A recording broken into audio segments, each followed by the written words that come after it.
Hello, this is module set 2. This is the first module in the set, and it is module number 6. Themes of the Anthropocene continued. This theme has to do with humans. You might ask yourself, why are we talking about multiculturalism when what we're talking about is Earth systems? And the answer is that if you think about it, and you think about what the first set of slides told us, the first set of modules, the Earth is impacted significantly by humans. Therefore, it makes sense to understand humans as an Earth system in and of themselves, and to try to understand what some of the patterns that pertain to humans might actually look like. So what we're going to do is we're going to focus this module on multiculturalism and the interconnection of the world and its increasing complexity. That's an important and significant thing to understand about the world. So let's begin with a very high-level look at trade flows 1,000 years ago. The first thing you notice is that Europe does relatively little trading. In fact, what you see is that the trading entity that is most significant is the Islamic world. The only entity that trades across all of the known world at this point in time is the Islamic world. This tells you two things. One is that 1,000 years ago, the Islamic civilization was highly advanced, was very trade-oriented, was very open to trading, to mercantilist activities, and that they had access to all of the known world. China is the other obvious society. And what you find, again, is that there's significant interconnection, but only Islam connected into Europe as well. And by connecting into Europe, it meant that they were going up through Russia to the northern reaches of Russia. They were going into Central Europe. They were particularly going into the Italian cities who were doing a lot of trading on behalf of Europe. The reason this is important is not just that this gives you the idea of how things have changed, but it also gives you an idea of how some of these civilizations have evolved over time.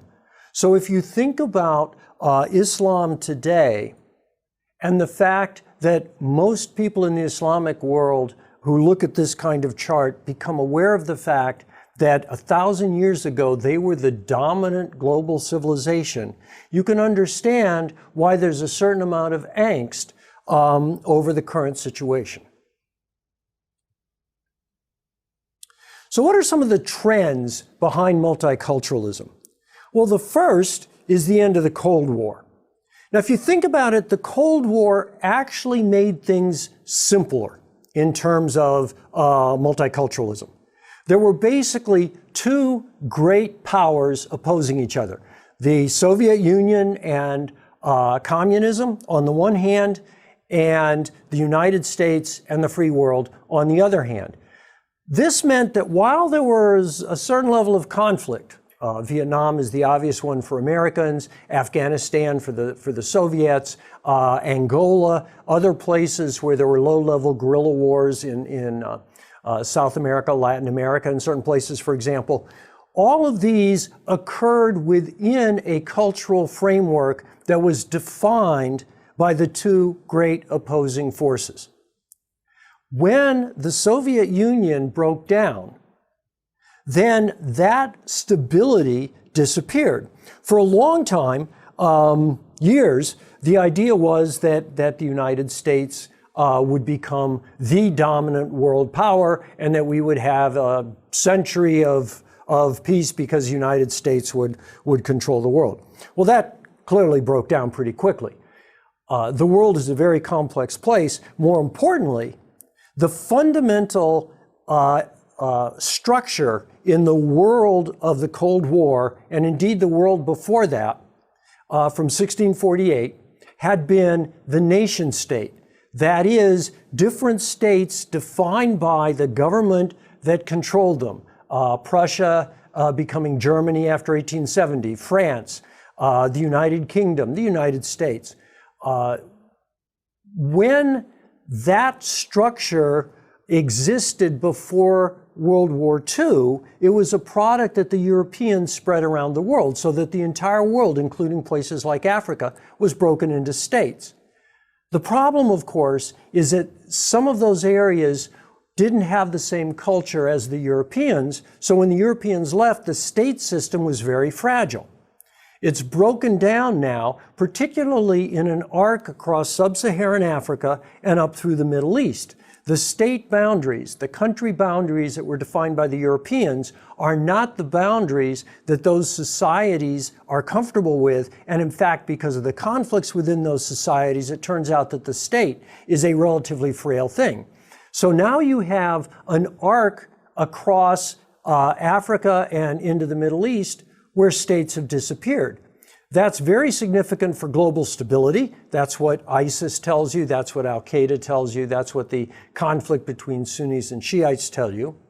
But it's also important because it represents a significant change from what the West, that is the United States and Europe, thought was a universal structure, the state. The state is no longer accepted as a universal structure. A second change that occurred that was hidden by the Cold War is that fundamentalism of all kinds became established and, in fact, began to grow. Many people associate fundamentalism with religion, and that's the way that we're most familiar with it. Hindu fundamentalism, Judaic fundamentalism, Christian or Islamic fundamentalism. But you have fundamentalism in virtually all belief systems at this point. Environmentalism, for example, you have fundamentalists. Free market supporters, you have fundamentalists. That is, people who believe in the free market as an article of faith rather than as a mechanism for generating information and managing economic activity. What this means is that if fundamentalism is transitory, then we can ride it out and we'll be able to achieve a reintegration of those elements into a more mainstream society. But if it is being caused by something different, something that isn't going to change, then it becomes a part of the world that has to be managed. Again, remember, this is the human system. The human system is important because humans dominate the world. So we care about fundamentalism in the same way we care about carbon going into the atmosphere. Why is it happening? Is it a good thing? Is it a bad thing? How should we manage it? One of the things to remember about fundamentalism is that it tends to increase in a period of rapid and unpredictable social and cultural change. That's simply another way of saying that's our modern world, right? As we'll see throughout this course, particularly technologies and fundamental technologies at that are changing rapidly.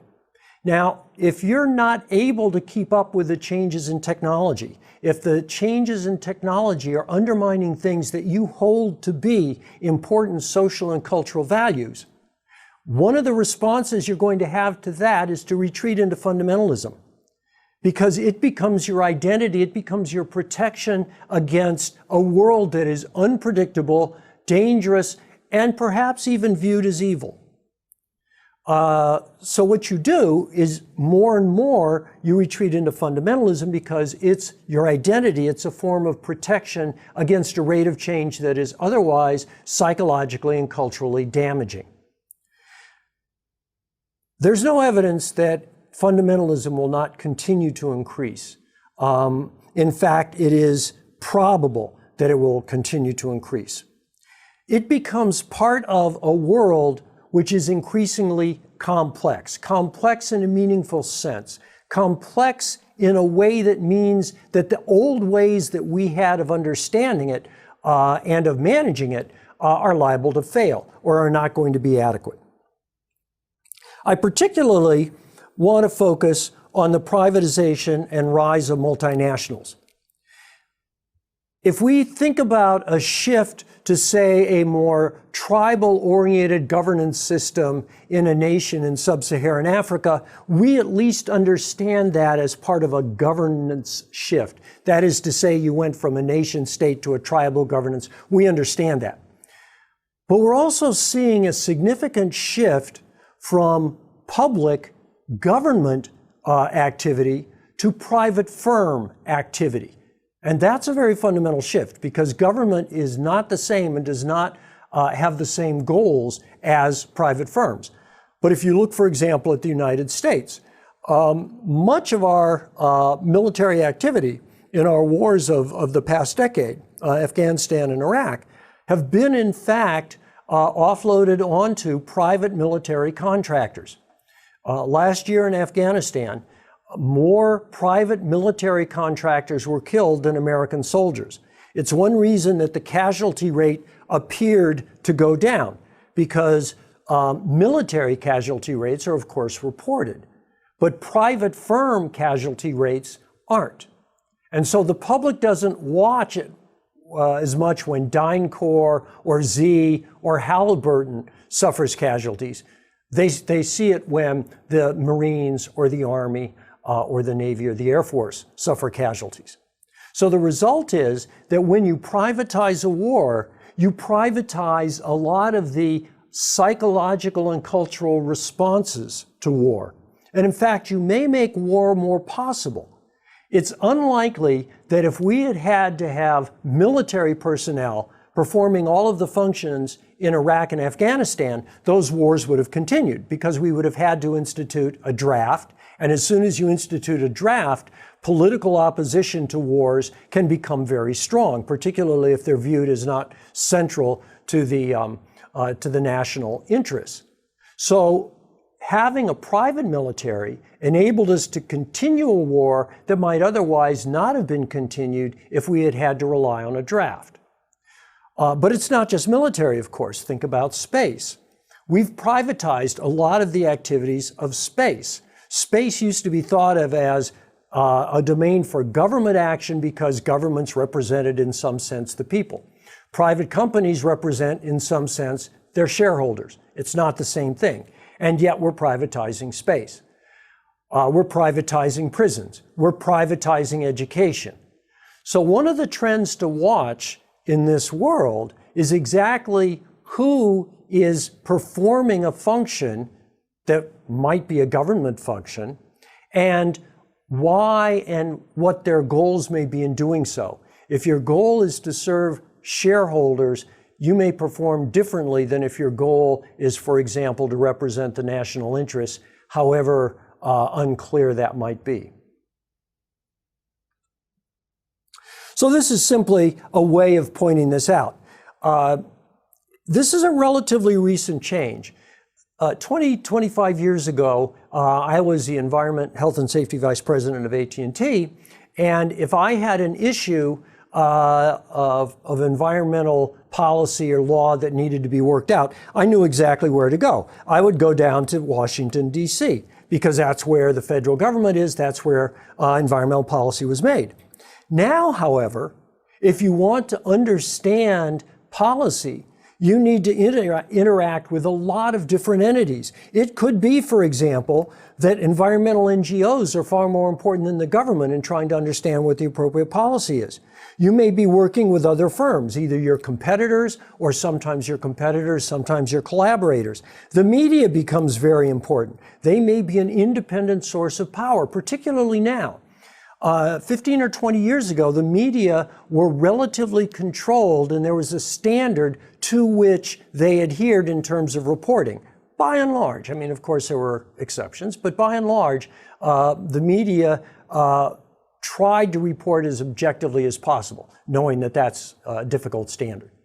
Today, the media is much more entertainment and much less news, which means that if there is news, it will be packaged in such a way as to be appealing to the consumer. The way that you package news to be appealing to a consumer is you bias the news so that it fits the consumer's worldview. which means that we're developing news feeds that are very different depending on what audience you're trying to reach. The news that you read if you're an avid Sierra Club member is going to be very different than the news that reaches the typical Fox News watcher. This is simply a reflection of the fragmentation of our society, and it has real implications. For example, part of what such a fragmented society does is disagree on fundamental science regarding natural perturbations. The more we've tried to reach consensus on human-caused global warming, for example, the more we've seen a fundamental split in our country, which in turn is fed by media reports which support each different perspective.